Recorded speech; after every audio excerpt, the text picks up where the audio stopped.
inspire.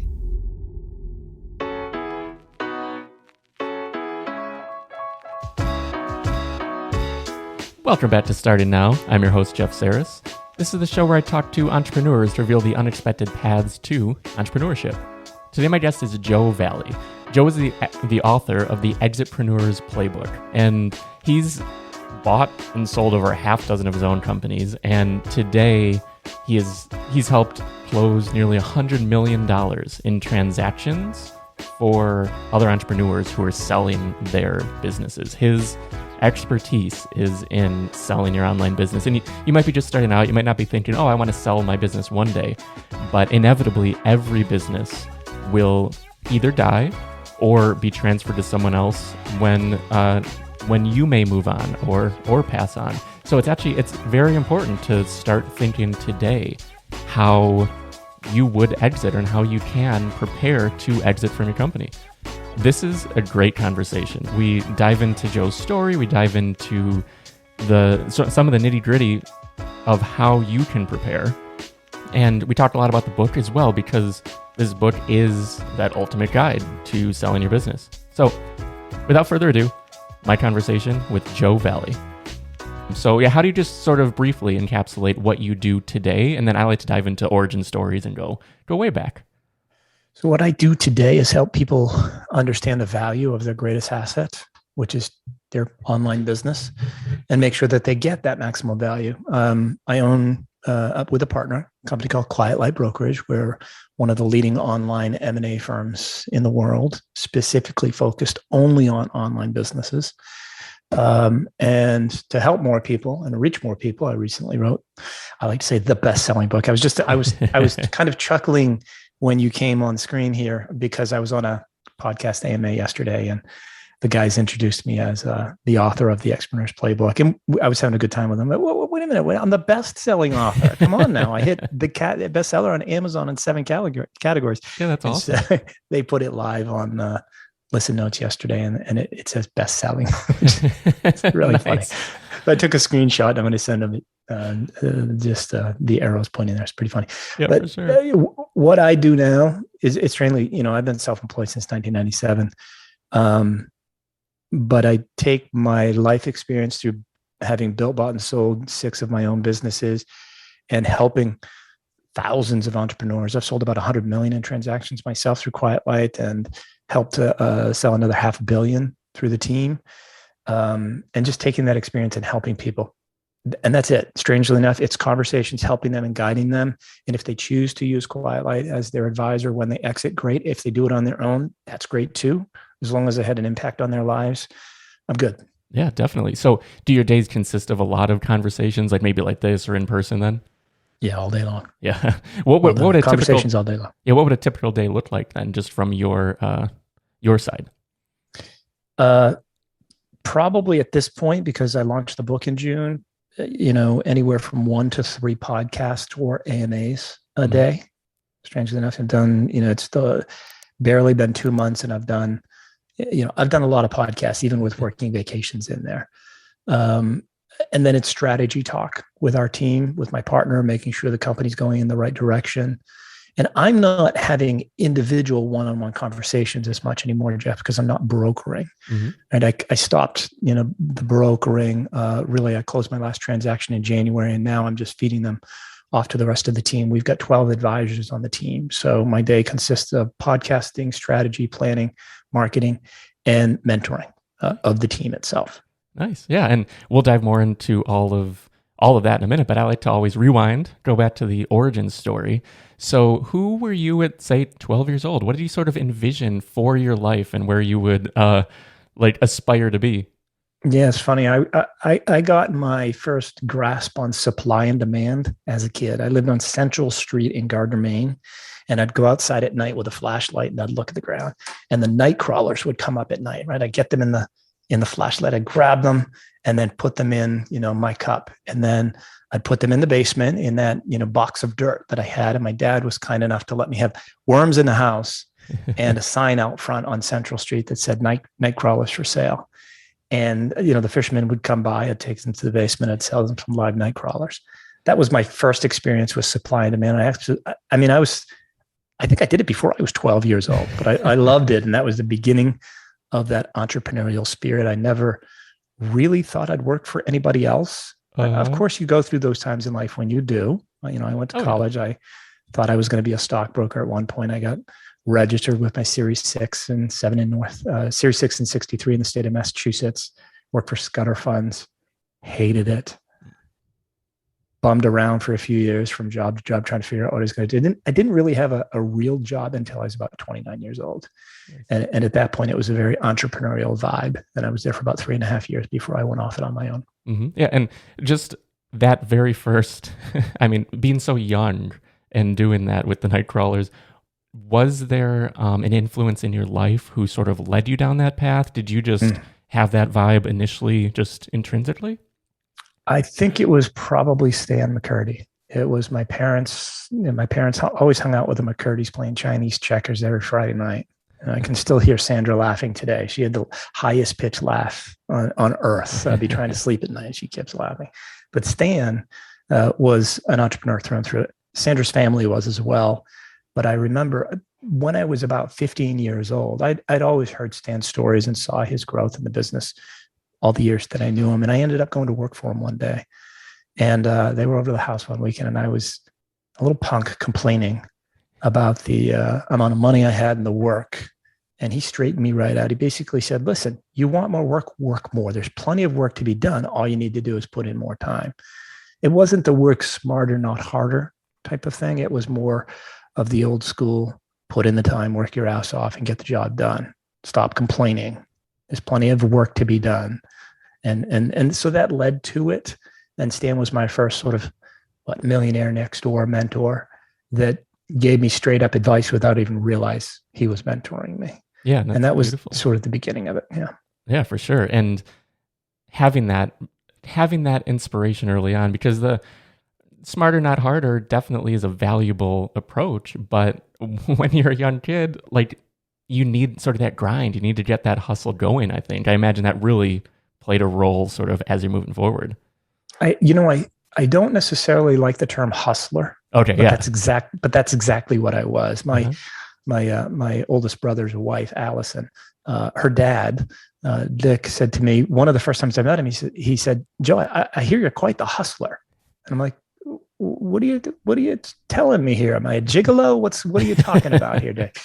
And it was because even within my own family, I had a reputation of doing, working my ass off, doing whatever I had to do to get the job done and get ahead.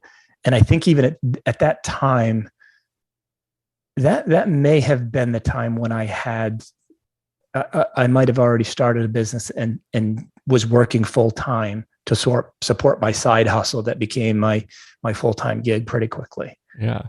So then fast forwarding, you were in college, you started working in essentially like a startup vibe. Do you want to dive into that a little bit? Yeah. So I went to Northeastern University, and it's in Boston. And at Northeastern, I have a degree in finance, which I don't use. But you go out, you go to school for a semester or two, and then you go to work for a semester or two. And everyone, all of my friends were going to work for Gillette and these large companies that everybody knew that you had to have a 3.0 grade point average to even interview with them. I didn't. I had like a 2.7, so that was off the table for me. But I went to work. I wanted to try this entrepreneurial vibe. This is after I did a little work at Scudder Funds and realized I did not want to wear a suit and carry an empty suitcase with my lunch in it every day just to look important when I in fact wasn't.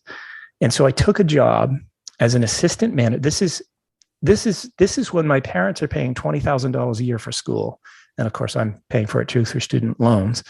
But I took a job at a little place called Cajun Joe's Fried Chicken and Biscuits in Brighton, Massachusetts. And I'm working there, and this guy walks in, and he's got jeans on, a polo shirt, beat up leather jacket, beat up leather briefcase. And I happen to be the guy at the counter at the moment. And he says, hey, look, this is what I do. I own a company called Dining In, and I deliver food for restaurants that don't deliver on their own. And this was back in early 1990s, let's say. And so nobody was really delivering on their own very much. As soon as Michael left, his name was Michael Hackle. As soon as he left, I went out back and I talked to Dick, the owner of the business. I explained it. He's like, and he said, "Oh, that sounds like a really interesting idea." I said, "Yes, it is. And I want to do it." He said, "Okay, I'll back you on that." So, I see something like that. Michael's got a great idea. And I'm like, well, I can do that. I want to do that. I'm going to do that. And I did it. But Michael's business was very high end. You wore tuxedos and you delivered, the food, generally from high end restaurants. So I don't know why he came into Cajun Joe Fried Chicken and Biscuits. We never did a deal with him, mostly because I delivered for it. But I changed it, and I was going to mostly make it college clientele. And so I got high and brainstormed with some friends and came up with a great name. It was called The Wrong Number. We tried all sorts of different names, but The Wrong Number, we had a laughing fit for a good half hour. And for some stupid reason, I thought that was a smart name. It was very memorable. Definitely. And I went out to 5 or 6 restaurants in my area at Northeastern University, and I pitched them on the idea, and they all said yes. I'm like, okay, supply demand. There's a definite need for this. These guys are saying yes. I'm just faxing them an order and delivering their food and marking it up slightly and making, built-in tip money. And I did that, Jeff, for about 6 months while I was in college. I was full-time student running this business full-time at night, 7 days a week. And I learned a lot, but it was exhausting. And Christmas break came around. I called all the restaurants and said, "I'm done. I'm exhausted. I need to just focus on school." And when I came back from Christmas break, I applied for a job at Dining In and went to work for Michael. And strangely enough, I actually had less stress and made more money as a driver for Dining In than I did for The Wrong Number. But I learned an awful lot. And then I learned more working for Michael and Dwight, who was his partner at the time. Michael eventually sold to a company called Grubhub that we all know and love today, right? So that was a great experience for me, and the one in college that made me, again, know that I had to go the entrepreneurial course. I didn't know exactly what that path was going to be or what I was going to do, but there was no doubt in my mind that that's the route I was going to go in life. Yeah, and it shows at that point you were already, at a young age too, you were seeing opportunity, and like you had that drive to pursue opportunity because there is so much out there in all these different verticals. And I'm sure you hadn't really considered driving and delivering much before he came into that restaurant, but it was an avenue you could take on your own that you didn't need to get permission necessarily beyond the restaurants themselves. Yeah, I had no idea before. I didn't know it existed before, but it was a simple concept that filled a need, and therefore it's a viable business. And I jumped on it and it worked, and very little overhead. Like I said, Dick and I became partners on it, but I think the total investment on his part was $2,000. Right? It was not a whole lot. He had some extra space. I got a phone, yada, yada, yada. It was pretty simple, pretty low overhead. And he made his money back and then a little bit of cash back as well. But I was just too tired. Yeah. And I wasn't ready. Right. Mm-hmm. I was still young and I was still in college, and that was important to me. And it wasn't that I just wanted to get the degree. I really enjoyed the lifestyle of being in college. Yeah. Right. My friends were all having fun and partying while I was working 7 nights a week and struggling to get decent grades. But what it taught me was a little bit more of what I didn't want to do in addition to what I did want to do. So, working at Scudder Funds taught me that I don't want to put on a suit and go into an office and work in a corporate environment where you have to kiss ass and climb the ladder in that way. And it's very political. Working at Cajun Joe's Fried Chicken and Biscuits, and I always have to say the whole name because it's just so very cool. They eventually sold to a Subway. So I got to meet Fred at one point. Yeah. So I got to meet him as well. So I got to meet some pretty cool people along the way, just working at Cajun Joe's. Michael Hackle, Grubhub, and Fred, I can't remember Fred's last name, from Subway. I know he passed away a few years ago. But I learned an awful lot about what I didn't want to do in addition to what I did want to do. And that, I think, is critical to entrepreneurial success, because whatever you're going to do as an entrepreneur, you're going to be all in or you're going to fail. and you need to be all in with something that fills your cup and you enjoy, and that lifestyle in particular. There's a lot of arguments out there about that you have to love the product or service that you're selling or promoting. Some say yes, some say don't. A widget is a widget. You love being in business and growing things. Others have, an insistence that during those really tough times that we all have as an entrepreneur, you really need to love the product or the niche or the business that you're in order to get through those tough times. I'm of that mindset versus the other, but it's also the lifestyle, right? I knew I didn't want to work in the restaurant industry, and I knew I didn't want to work 7 nights a week. And it was only nights. Nobody really delivered during the day. Of course they do. My son went out DoorDashing today to make a little extra money during the day. But it taught me a lot about what I didn't want to do, which I think is critical to an entrepreneur, trying different things, experiencing things, and learning what their strengths and weaknesses are and what they like and what they don't like before they really fully are committed to something that may take them on a 7 to 10 year journey in this entrepreneurial world. Yeah, for sure. I love that it's come so full circle that your son just went on a DoorDash. That's amazing. I love that. I like to tell him I'm an original DoorDasher, but and then I'm kind of a big deal. I'm a best-selling author. And they just like roll their eyes. Dad, shut up. Yeah, not a big deal at all. But yeah, it's so important to discover what we don't want to do. I mean, because like you said, like a 7 to 10 year investment, I think a lot of times, maybe people who are maybe newer are thinking, oh, I just want to make a quick buck. I want to do that. I want to do this. And without that long-term vision, which comes into play with your book and everything, having that long-term vision of where you want to go is so important, and being able to sustain that is hugely valuable. Yeah, let's make no mistake here. All I wanted to do when I started was make a quick buck. Yeah. Right? and that's what being, I think, younger is, right? That's the flaw of being younger. The benefit of being younger is you got endless energy and drive. The naivete, I think, actually helps as well, right? Oh yeah. Yeah. You're so ignorant. You don't know how hard it's going to be. Yeah. It's ignorance is truly, truly bliss. But age comes into it a lot. I've built, bought, and sold over a half dozen of my own companies. And now with the one I'm in now, it's going on a decade that I've been at it. So I'm beyond that 7-year stretch. I have a tendency I can only maintain my focus for so long, right? Yeah. I've got I can do that attitude, and it's an affliction most entrepreneurs have.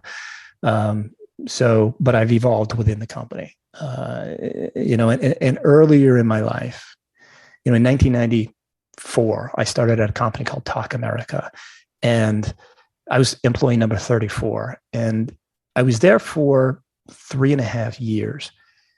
And that 3.5 year period is more like 7 now because I'm older, and I can, grow and mature something a little bit longer. Back then, in that 3.5 year period, we went from 34 employees to over 1,000.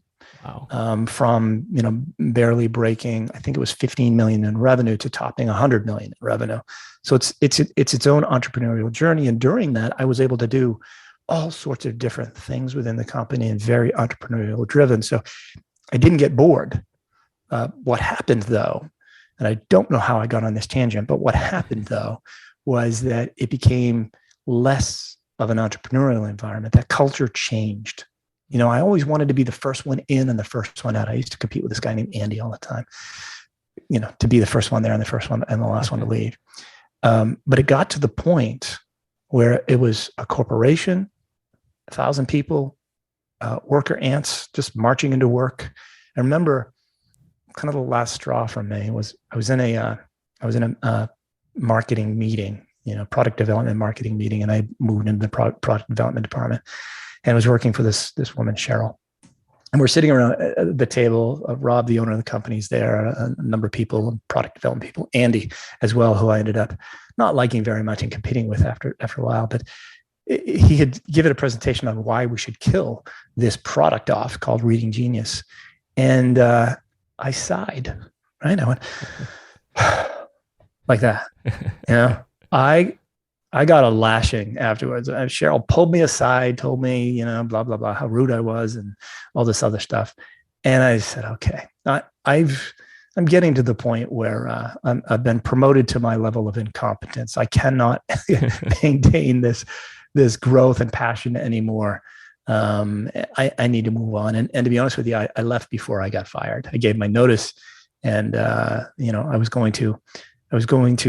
gave my notice in product development, and then was just going to go work on the sales floor while I found something else to do. And I had been vocal about the person that was running the sales floor, who had also been promoted to her level of incompetence. And while I was on my vacation, I got called in by the HR director and said, "What the hell do you think? Are we really? We know what you say about Jennifer. You can't go work for her now."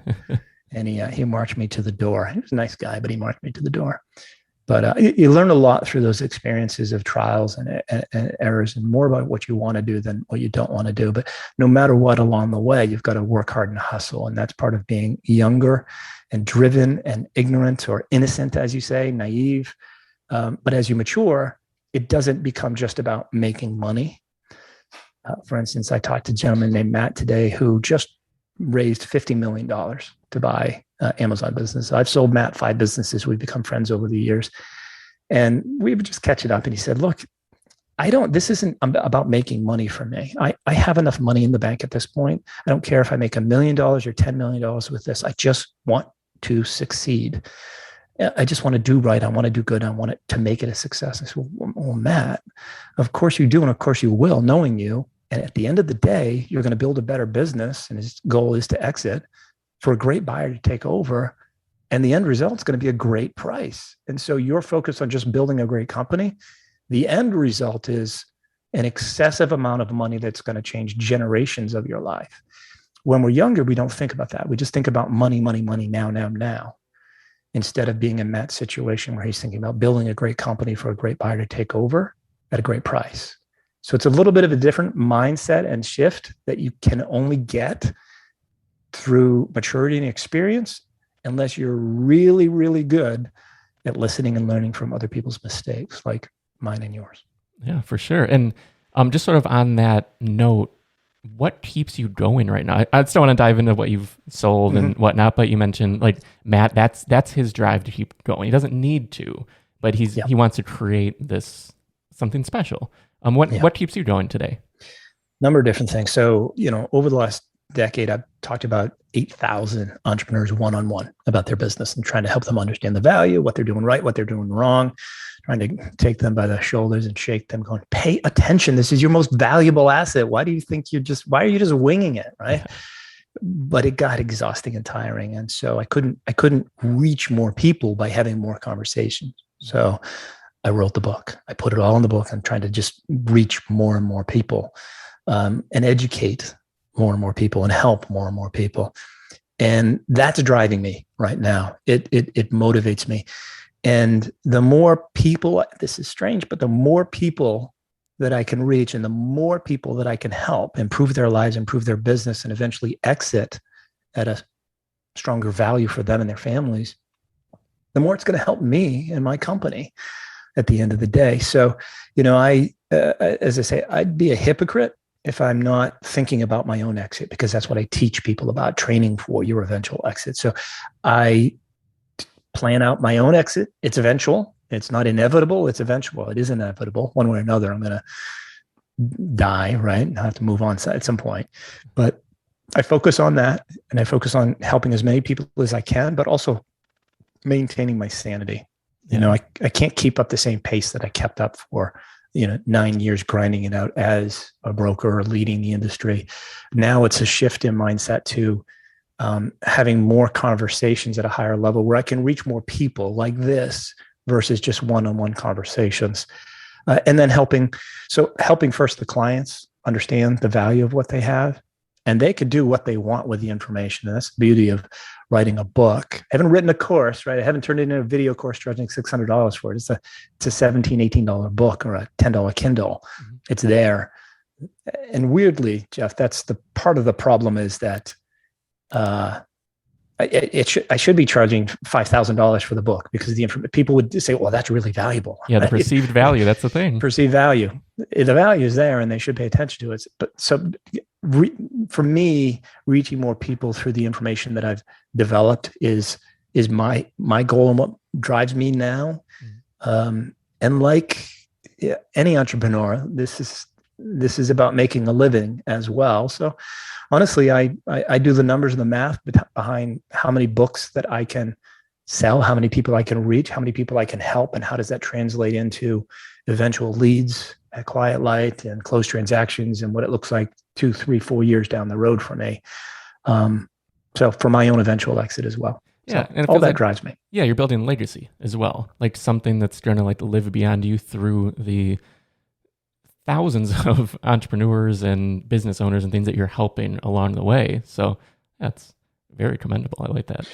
I hope so. And that's one of the things that I didn't expect when I began this role in my life, was the impact that I would have on some individual lives and the long-term relationships that we've built. I've got a friend that he was invited to leave high school in Denmark because he got kicked out of so many. Right? They said, it's okay. I know that the law is you have to go through 12 years of education here in Denmark, but you get out, you're okay. And then he became a single dad. At one point, kind of like the movie with Will Smith, he was sleeping in the airport. A flight was canceled. He was with a 7-year-old son. A flight was canceled. He couldn't afford a hotel, and so they're sleeping in the airport. Fast forward, 7 years, and I helped him sell a business for just under $9 million. But he started small. 7 million was his first transaction. 20,000, then 200, and then a big one, just under 9 million. He and I are friends forever, for life, right? Yeah. So I love that kind of impact in what I do now. And I've done it, right? I've been there, I've done that. I've walked that walk. Now I'm talking and helping others, and it fills my cup in ways I never thought it would. Yeah, for sure. And you mentioned it earlier, and in the book, there is always an eventual exit. Like always. Either the business dies or you do, and it has to be passed on or whatever it is. So I think that's such an important note to sort of like stick a pin in, because like people listening to this show might be like very early, like starting out building that business, like maybe their first business, and not even thinking like, oh, I would never sell. Like, why would I sell? This is me. I'm building this for me. Yep. But like you mentioned that it's important to start looking long-term, or at least start thinking towards building something that can be sold and can be passed on in some way. Like what's some of the advice that you give to people who are very early and maybe hadn't even considered this at all yet? Yeah, it's some of it's really easy and basic stuff, but most people don't do it. The first is accepting that your business may be your most valuable asset. If it's not now, eventually it will be. The second is understanding that you're probably going to make the majority of all the money you'll ever make from your business the day that you sell it. That's a really critical thing to understand. And as entrepreneurs, we get that shiny object syndrome. We can't pay attention too much, and we say, I can do that, and we move and shift and go to other adventures. So I think it's really, really important. First, accept that you will exit. Second, understand that the majority of the money will come the day that you sell. Third, set some goals. If you can just set goals with dollars, dates, and feelings, you are much more likely to achieve them, and you're going to be much more motivated to do certain things in your business that will help you sell it for maximum value for you and for your buyer and for your family. But the dollars, date, and feeling thing, I think, is really important. So I coach people to write it down. I will sell my business for X amount of money, dollars, on, let's say in Q3 2024. And I will feel unburdened because I'm financially free, debt free. I've got money in the bank. College is paid for my kids, and I get to spend more time with my family. That feelings part is really, really critical. So you got to set a goal first and foremost. And I like the dollars, date, and feeling aspect. But then, okay, so you've got a goal. And this is, think about traveling. And anytime we go somewhere on a trip in the car now, we break out Google Maps or Apple Maps, whatever it is, your choice, and you put in a destination. But if Google can't figure out where you are today, there's no way you're going to get there. So you got to know where you are now in order to achieve the goal that you've set. So that is the part of the education. That's the part of the book. That's the part of the training. You need to reverse engineer a pathway to that goal. And the only way to do that is to know where you are now. So you need to understand what brings and plummets value of a business. You need to know how to calculate what's called seller's discretionary earnings, where most of these businesses are valued off of. And then you need to talk to an expert to firm up that value range. Because if you do it on your own, you're going to have an incredibly broad range, and you're kind of going to be a blue belt. You're not going to be a black belt like an advisor. So you can pick an advisor at any firm. Doesn't have to be Quiet Lights. Firm up that number so you know where you are today. And then it's a matter of just shifting your mindset like Matt, right? Matt's building a great business for a great buyer to take over at a great price. He's not like I was when I was 24, so going, I just need to make as much money as possible, right? Whenever I did that, it wasn't a sellable business. So you need to shift that mindset a little bit. And then, when you do decide to sell your business, you want to make sure that you're being smart about it. I'll give you an example. We work with lots of folks that have brands that have been pitched on Shark Tank. In fact, we've got somebody that on my team that currently has a deal with Robert on a product called Happy Feet. You can go to buyhappyfeet.com. It's Pat Yates on the team. But imagine if Pat was ready to sell his product and ready to sell his brand, but somebody reached out to him to buy it. It's kind of like, and that's who we decided to do the deal with. It's kind of like if Pat was going into Shark Tank, gets his pitch down, gets his, t-shirt or fancy clothes on, whatever it was. He'd probably be wearing slippers because his feet are happy, right? And he walks into the tank and everybody calls in sick except for Mr. Wonderful. One guy, you're going to get a royalty deal. That's not the way to create competition. So I am always coaching people in today's world, especially, Jeff, there's for product businesses. And Eve, it's going to get to, right now it's mostly FBA businesses. It's starting to move on to Shopify stores and content sites, but there's something called aggregators, and they are labeled as FBA aggregators. They've raised hundreds of millions of dollars to buy up these, small businesses, put them in a portfolio, and immediately they, instead of a 3-time multiple that they bought them at, they're worth 10. So it's a smart model. They've raised lots of money, but there's not enough product to buy. So they're moving into off Amazon, and they're buying content sites that will then drive traffic to their Amazon stores. But you've got to create competition amongst these types of folks, no matter when you're going to sell your business. So you need to, when you eventually exit, make sure that you don't say yes and negotiate a deal with that one buyer that reached out. You need to, in my view, put a great package together and make sure that you're presenting to all of the sharks. We've all seen Shark Tank, and they always negotiate against each other when it's a great brand, a great product. The same holds true for your business. And it should be not 5 sharks, in my opinion. It should be 500. You want to make sure that your package is presented to as many people as possible. And then lastly, you got to learn about deal structures, because you're going to be hit with all sorts of things. And you can leave it all up to the advisor, right? People like myself, people like the members of my team, we have been there, we've done that, we understand it, but we're going to be able to do a better job at managing your emotions and expectations if you do a little homework yourself. And so you learn about the different types of deal structures. You've probably heard the saying, an ignorant mind always says no.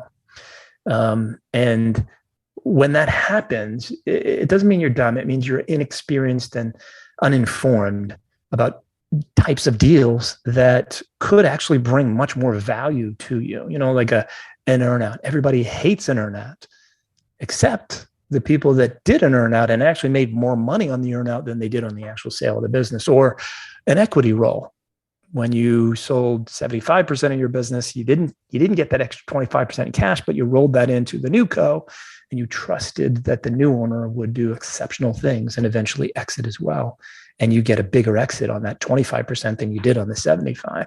Learning about those different things so that you're not of the mindset of that, an ignorant mind always says no. I think that's really, really important, because you'll go into this process when you eventually exit with more experience and peace of mind and knowledge, because it's going to be very, very stressful. When you're, a week or two away from $500,000, $1 million, $5 million, $10 million, $50 million, whatever the number is, you are going to get very emotional. I've seen it thousands of times, and you're going to snap. Things always go off the rails, and when they do, the great advisors put them back on track. But it's also managing people's emotions and expectations along the way as well. Yeah, I can imagine.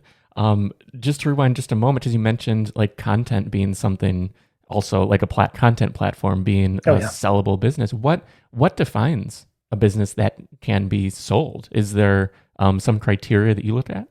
Yeah. So in our world, and at the moment that we're talking, and this is just a moment in time, we're kind of in that $250,000 to $25 million value range. And we're there because you kind of, a business that's less than 250,000 is small, risky, and young, right? And small, risky, and young it's sellable, right? There's somebody out there to buy all sorts of things, but it's not going to be sellable at a good value for both parties, if you will. So we try to stick to that absolute bare minimum of 250,000. There are exceptions to every rule, right? So if we've got somebody that's just an amazing guy and we've seen them, grow a great brand, and that's going to be their eventual life-changing exit. Meanwhile, they have the smaller one that they want to peel off. We're going to help them peel that off as well. But it's 24 months is kind of the bare minimum in terms of age. You've got to obviously be profitable in our world because it's a multiple of discretionary earnings that the business is sold of.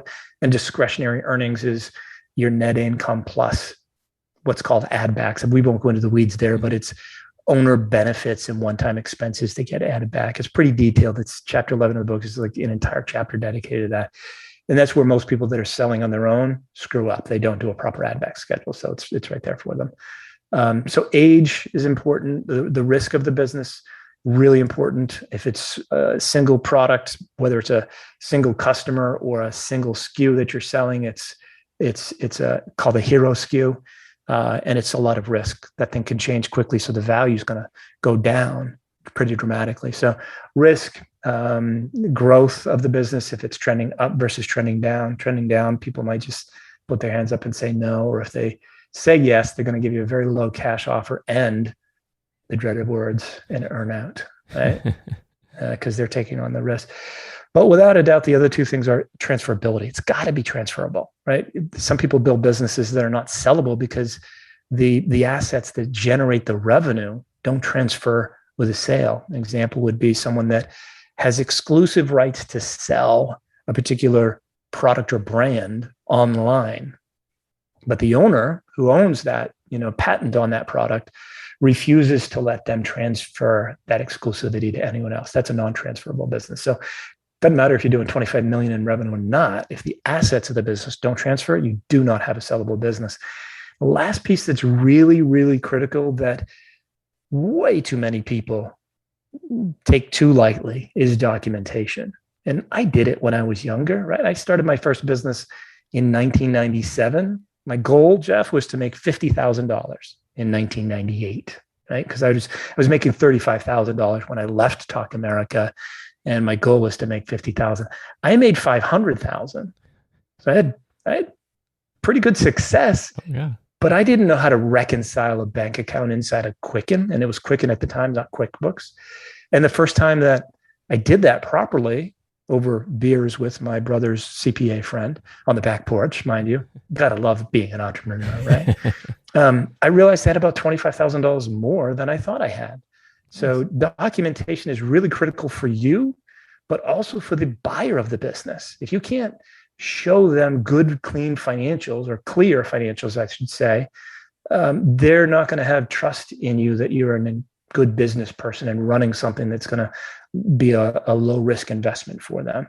So good documentation, especially when it comes to the financials, but also SOPs and contracts with employees or contractors, with manufacturers, things like that, developers, all of that, contracts that are transferable, all that's really, really critical. If you don't have those four things, which would be risk, growth, transferability, and documentation, you're going to have a hard time exiting your business. Yeah, for sure. And you also mentioned rather than selling to 5 people, be selling to 500 people. How do you approach that? How does someone, reach that sort of discoverability in people who are looking to purchase such a business?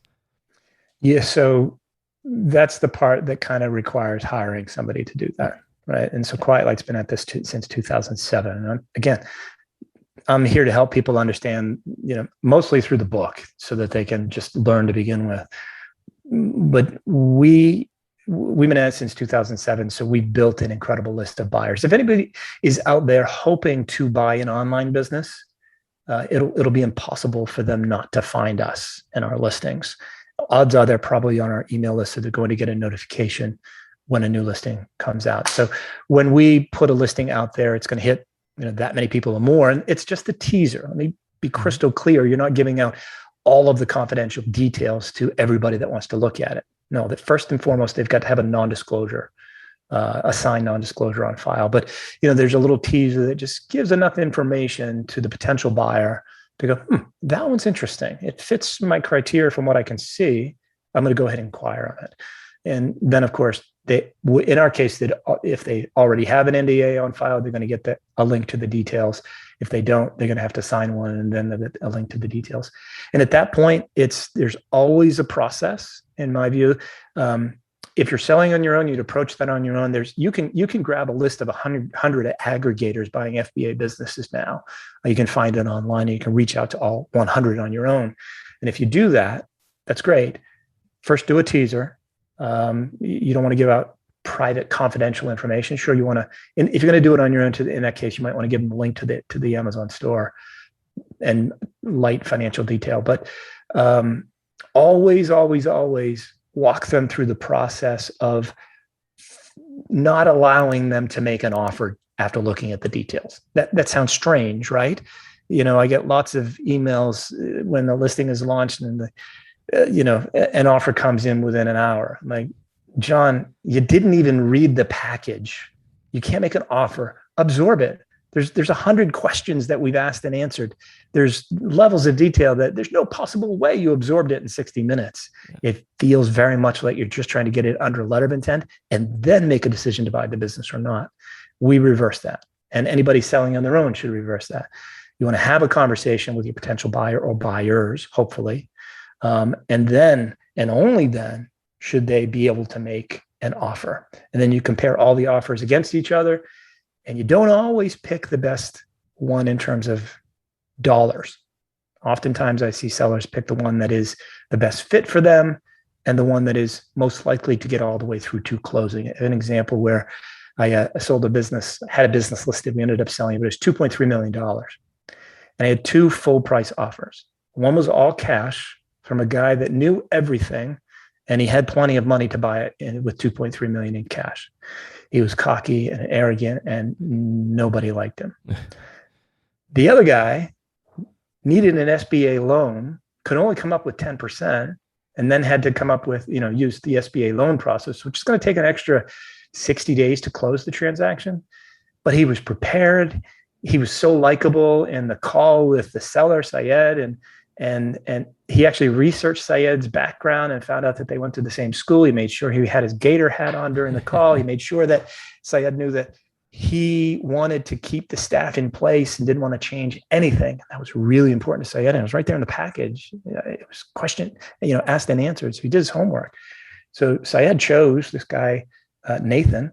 It was not an all cash deal. He ended up having to take a seller note on a 2-year standby and then a 5-year repayment period. So he didn't get his $230,000, 10% of that, for 7 years. Wow. Because that person was more likable. So anyway, my point is you always want to have a conversation between the seller and buyer to make sure it's a good fit, because it's not always a good fit. And then you choose the buyer that's the best fit for you, not just financially, but so that you can sleep, so that you're going to get through due diligence, but so the transaction is such that you can sleep well after closing and have peace of mind.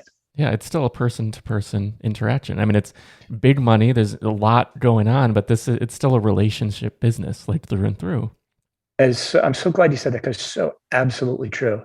And it is big money. And that big money, it's big to the person who is selling the business. And that it doesn't matter if it's 100,000, a million, or 10 million. It's a life-changing number for them. And so it is big money, regardless of the size.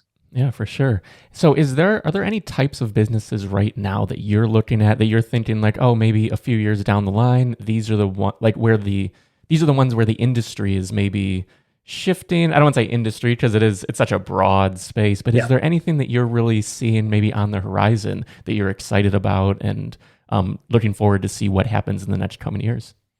Yeah, for the longest time, it was, if somebody owned their own brand and they were selling on their own website, that would be the most valuable.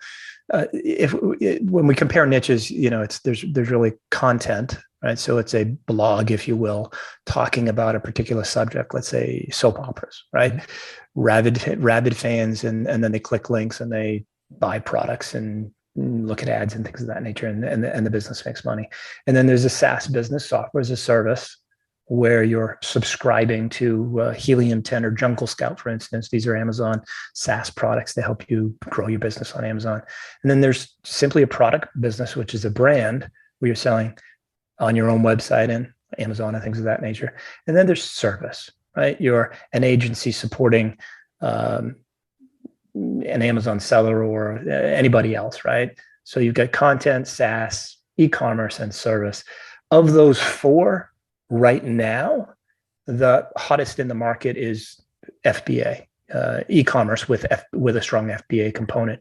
What's going to happen over time, though, is that a business that has a combination, a balanced, right, well-balanced business with lots of revenue streams from third-party platforms like Amazon and Target and Walmart, and their own website, and they own the customer there, and then content as well. They've got a content component to their website or a separate website that drives traffic to both.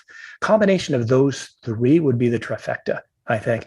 And then, well, I'm going to add more to the trifecta, because then if the product that you're selling has some sort of recurring revenue component to it, whether it's dog biscuits or supplements of some kind, having all of that. So you've got multiple channels of revenue, multiple channels of traffic, and a recurring revenue stream, and an endless queue of SKUs that you can expand to. I think that's really going to be incredibly attractive to a broad base of buyers. But that's just my opinion, right? Oh, yeah. Some people love content alone. Some people like SaaS alone. Some people like products alone. But, a combination of all three, I think, will be more and more attractive and bring a much higher multiple, right? Not just a value in dollars, but if two equal businesses are doing $1 million in revenue or profit, let's say, and one is just selling on their own website and the other is selling on their website, Amazon, and they have content that's driving traffic to both, that second site that's making $1 million, that might sell for $5 or $6 million, where the other one might sell for $4 or $5 million. And that's because the lower the risk, the higher the value. The higher the value, the more that the business is going to sell for, obviously. Yeah, for sure. And then when there's a personality really attached to it, so someone like Casey Neistat, he had Beam and it sold to CNN, but it was so much him behind the company that people went there for the personality. How does that play into these sales? Yep, it's not going to be a clean exit. Simple as that. Yeah. So Casey would be able to get out of the daily grind of operating the business, right? And that's often what happens when people grow a business, and it's their personality, their name, their face, their reputation that drives traffic and converts to sales of whatever it is they're selling. But they can't just sell the business and walk away, and then Joe Valley is the name and face of the business. Nobody knows who the hell Joe Valley is, right? So they're not going to have a clean exit. They're going to have to stick around and be the name and face of that business for a longer transition period, which is tough and risky. Do you know what a prepper business is? You ever heard of that before? Like preppers, like doomsday preppers kind of idea? Exactly. Okay, yeah. Exactly. So I sold the prepper business a few years ago, and the woman that owned the business was the name and face of it. And the buyer had no experience in the industry. And so it was a tougher sale. First, the value of the business was a little lower because she was the name and face of it. So it was harder to transfer. Second, the buyer didn't have any experience in the space. They just wanted a content business. And the transition was harder because he required all of the content that was going to be written and drafted to have her name and face on it for up to a year after the transaction closed. And that was necessary because the customers knew who she was. They couldn't just put Joe Valley's name on it. And the challenge with that particular one, and honestly, it would be a challenge in any niche. But in this one in particular, she was a prepper herself. So naturally, she's a little paranoid. And she's like, well, and the guy that bought it, his name was Ewan. She's like, well, Ewan, I have never seen anything that you've ever written. How do I know you're going to write good quality content that you're going to associate my name and reputation with? And he's like, well, that's a very good point. And I had to be in the middle working it out, going, well, why don't we have an approval process? And let's just say her name is Peggy. Why don't we have an approval process, Peggy, where all of the articles will be submitted and all the emails will be submitted for your review and approval prior to them being posted and sent out to the list. And we work that out. But that comes with challenges. What if she's in a bad mood and doesn't like the way that things are being written or talked about when that's the way that Ewan would want to do it? And he owns the business now. Yeah. What if she's on vacation for 3 weeks and he's got a backload of emails to be sent out? So that had to be worked out. She has to notify him a month in advance of any vacation she's going to take. She's almost an employee of the company, but she's not. She didn't have to do the daily grind. She got her paycheck. There's no question about it, but she did have to stick around after. And that's the challenge when you have a business that is, built on your name and your reputation. Yeah, definitely. So this has been great. I really appreciate you taking the time. And where should we send people then to check out the book, to check out your business and everything you're up to? Well, I've had a blast. I appreciate it first and foremost. To find the book, just go to EXITpreneur.io. And I know it's a challenging word to spell, but it's EUR. And I know that because I bought EXITpreneur.com and I was so proud of myself, but I spelled it wrong. Remember how I said I didn't do that well in college? It's because I couldn't spell. So EXITpreneur.io. There's 3 free chapters there that will give you a lot of the information that you'll need to get started and figure things out. But you can buy the book there in bulk, or you can buy it through there on Amazon. And then you could fill out a valuation form there to speak to a qualified advisor. You could also just go straight to quietlight.com and check out our listings and our business and learn more about what we do there as well. Yeah, awesome. Well, yeah, this has been great. Thank you so much. Thanks for having me. I appreciate it. I want to thank Joe for joining me on this episode. Be sure to head on over to EXITpreneur.io, where you can find the book and more resources for selling your online business. That's EXITpreneur.io. As always, this episode of Starting Now is brought to you by Built. At Built, we help you get started online. Whether you want to start a blog or a business, head on over to Built.co. That's BYLT.co to get started. Built, your website, built for you, simply. Finally, if you're enjoying the show, I'd love if you subscribe on YouTube. Give a little thumbs up and hit the little bell to be notified when new episodes come out. I release a new episode of the podcast every Thursday, and here and there I'm releasing some other videos on the channel as well around other entrepreneurial endeavors such as NFTs, which is huge right now and something that I have completely fallen for, and I've fallen down that NFT rabbit hole. So there's going to be a lot more content around that as well, along with some interviews on this show, continuing along with the NFT path of some of the past episodes. But anyway, I'd love it if you subscribe and leave a little comment and let me know that you're there. Just a little wave emoji goes a long way. It's nice to see who's out there watching and listening to the show. But anyway, that'll do it for this week. Again, I'm Jeff Sarris. This has been Starting Now, and I'll see you next time.